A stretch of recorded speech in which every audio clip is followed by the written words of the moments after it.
Isang napakaganda at mapagpalang araw sa inyong lahat mga ka-Vikings. Isa na naman pampamilyang lugar pasyalan ang ating bibisitahin ngayong araw. Kung kaya naman, huwag kayong aalis at samahan kami sa napakaganda at napakapreskong lugar na ito sa Laguna.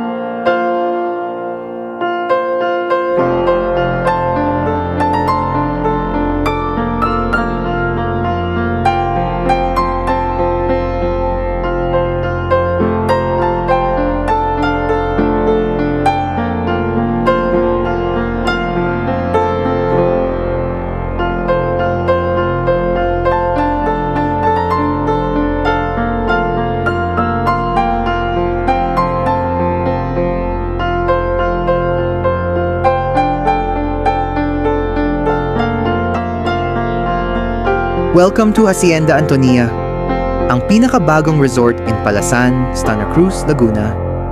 Enter through the gates and slow down. Fresh air, wide open spaces, and that feeling you've been chasing all week. Whether you came to cool off, catch up, or just claim a quiet corner, this is your day. Simple, unhurried, and exactly what you need. Very relaxing getaway. Settle in, breathe. Hacienda Antonia starts now.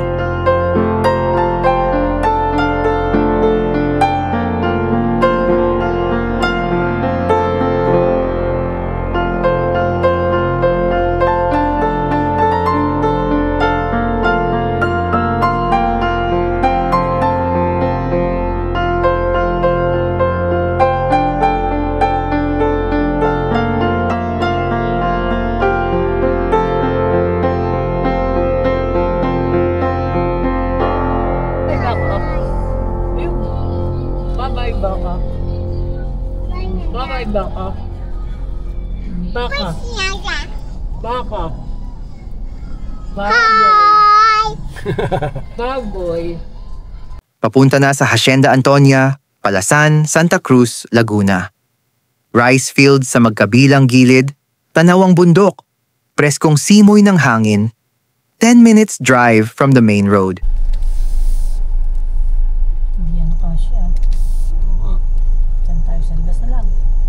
Nandito na tayo, Hacienda Antonia. Leave the rush outside. Inside, clear air, clean spaces, no hurry. Roll forward, your slow day starts now. As we can all see, pwede mag-park hanggang 4 na vehicle inside. Then dito tayo sa gilid, sa kanila din itong malaking parking space na may gate din. So we can feel secure din ang ating mga sasakyan dito sa gilid ng resort.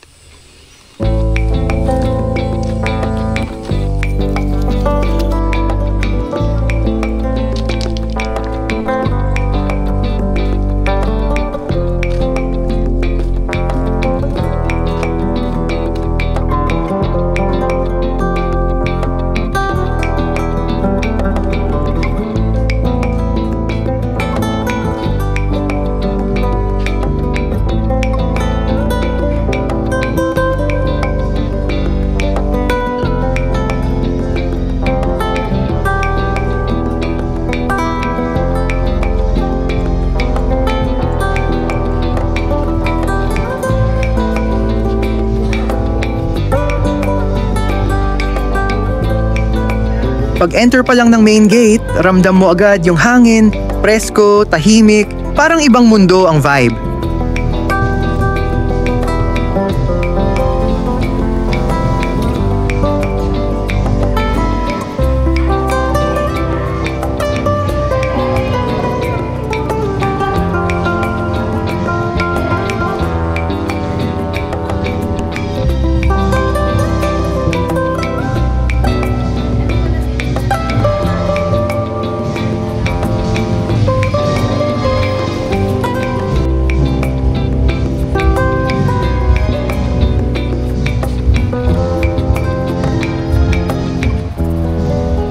Around 3 in the afternoon kami dumating dito.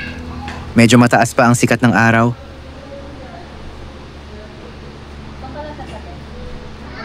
Umupo muna kami dito sa tabi ng pool. Pahinga lang muna habang tinitingnan ang paligid. Ang ganda, totoo pala. Yung tipo ng lugar na gusto mong balik-balikan. Hacienda Antonia, simple yet moderno. Tahimik, pero tatatak.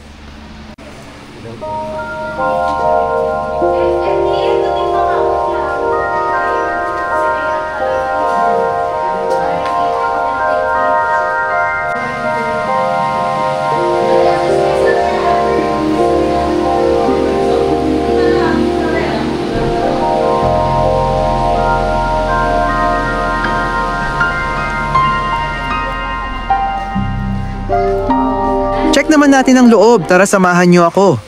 Pagpasok mo pa lang, maaliwalas. Ang linis ng design, ang presko ng hangin, may standing aircon car at malamig sa loob. May charm yung simplicity, walang pilit, pero napaka-inviting.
Ngayon, akyat naman tayo sa second floor. Tingnan natin kung ano ang nasa taas.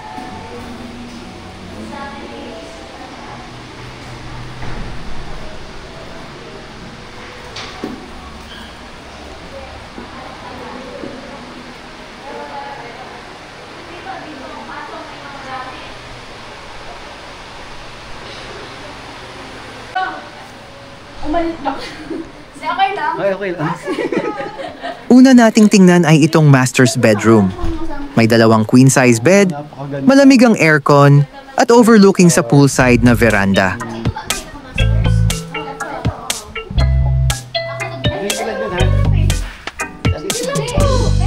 Lovers ka na.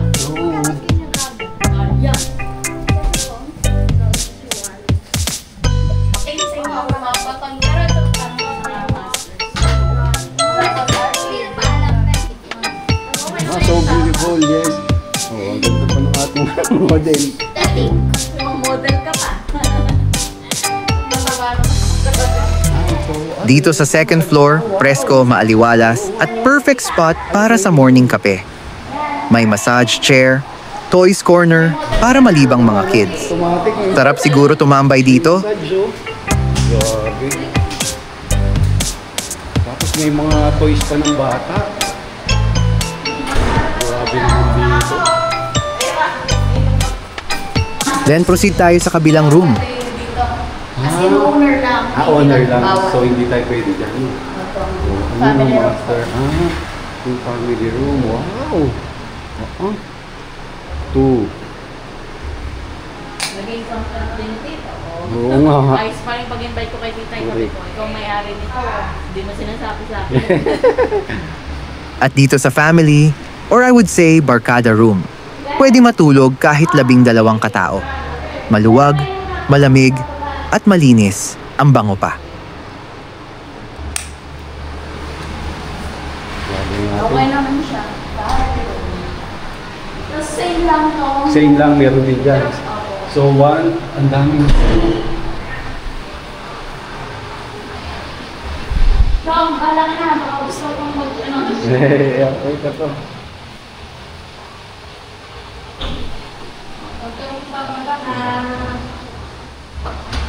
At ayun na nga mga ka-Vikings.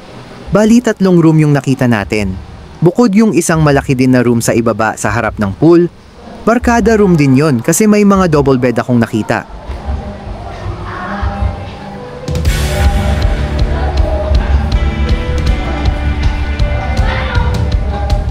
Dito pwedeng mag-movie marathon ng pamilya. May free internet dito at may Netflix na dito sa malaking TV.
Dito naman ang kanilang karaoke room.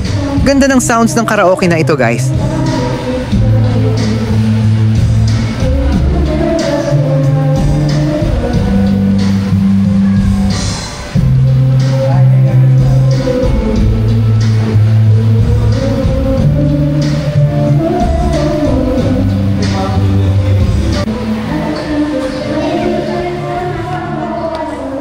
Pansin nyo ba, guys? Super linaw ng tubig sa pool, yun lang medyo malamig ang tubig. Hindi siya hot spring. May 2 maliit at mababaw na paliguan ng mga kids.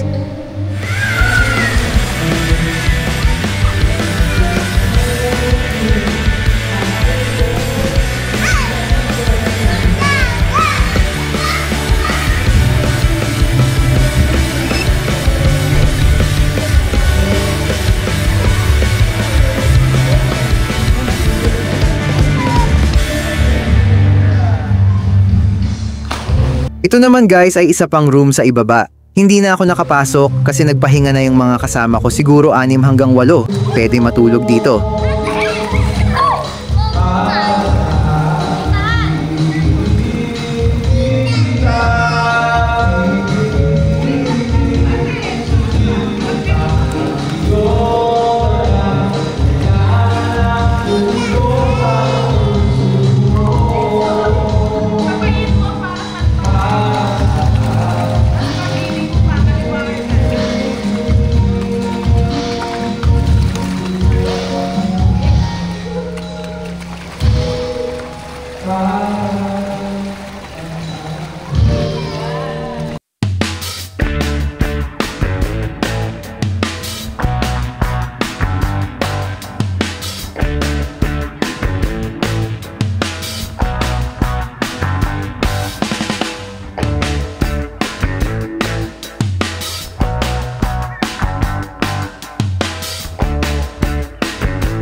At sa oras naman na ito ay medyo sumasapit na ang takip silim, kung kaya naman ito ang view kappa lights on na.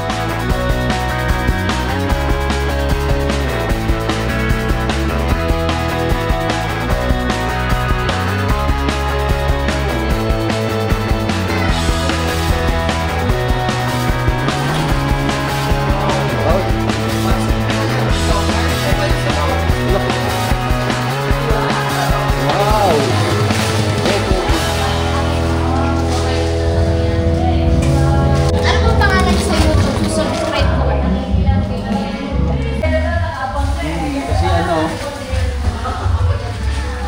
gusto namin na magtagal na lang.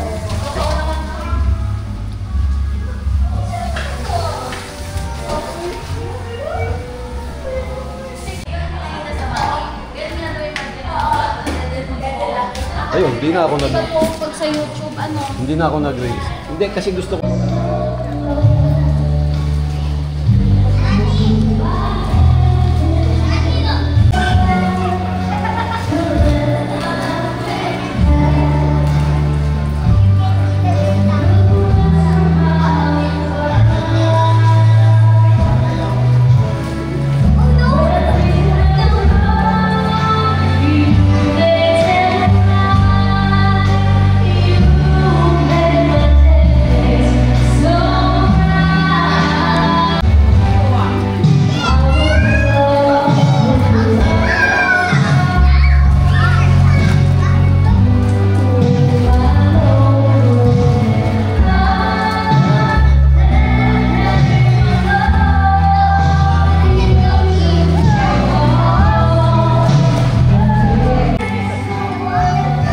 Ang bilis ng araw, pero pagkasama ang pamilya, bawat minuto sulit.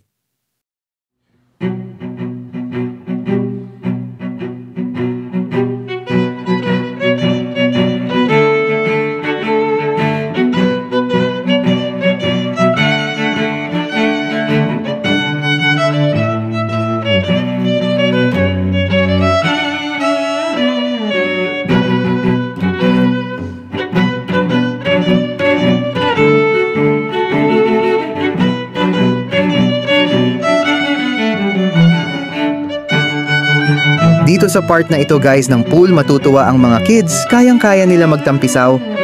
Yun lang, need pa din natin bantayan sila. Dahil may part na malalim sa banda dun sa gitna.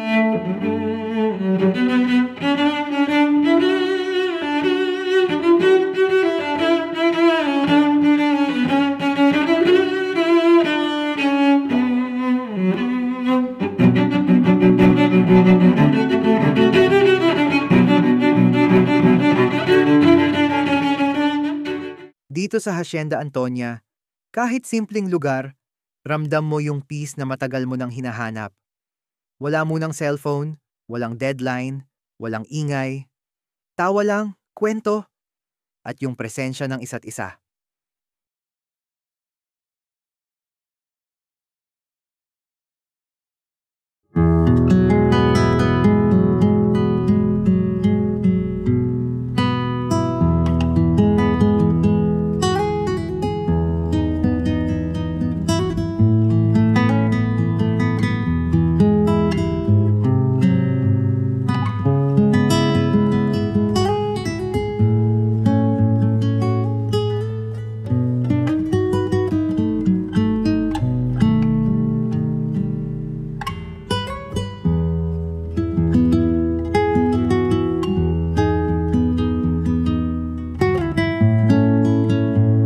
Minsan, di natin kailangan ng malayo o magarbo.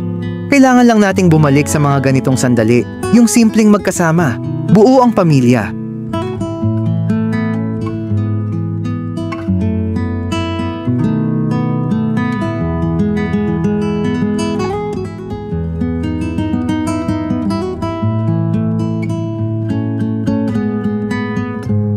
Salamat, Hacienda Antonia. Hindi lang pahinga yung binigay mo, kundi alaala na dadalhin namin pa uwi.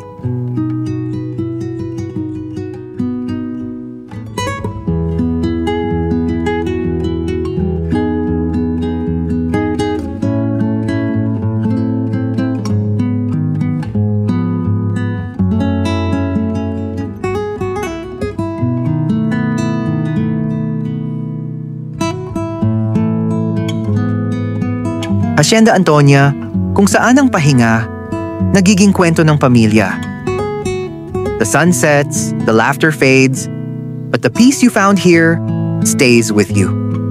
In the quiet moments with family, we realize home isn't a place, it's time spent together.